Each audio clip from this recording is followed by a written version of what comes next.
Next question is from Darren Bernard, who asks, would Ted have been willing? This is a pretty funny question. Would Ted have been willing to take the mandible claw from Mick Foley? I always thought it was gross. Ted, are you familiar with that finishing hold from Mick Foley? No. That is where he would take these two fingers and put them into your mouth underneath your tongue and compress the area under there. It was a hold that was actually used by the guy. You remember that movie, The Fugitive, with Harrison Ford? Yeah.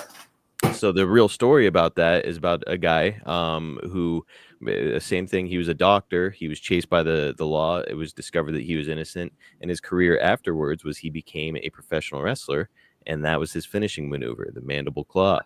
And Mick Foley adopted that finishing maneuver and has been using it, ever since. Yeah. But yeah, so in a nutshell, Ted, some guy's taking two of his fingers and shoving them in your mouth to get you to submit. Would you have been willing to allow that to happen?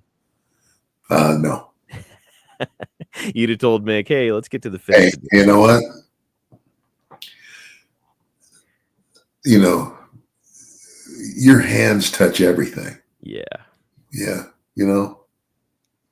So I'm not going to let especially some wrestler, Sweaty big dude, who may have just gone to the bathroom and wiped his ass.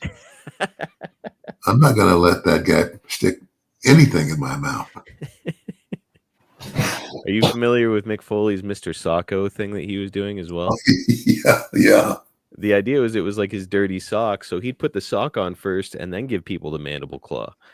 Yeah. I love Mick, but Mick, not here. Let's find a different way to get to the finish, Mick.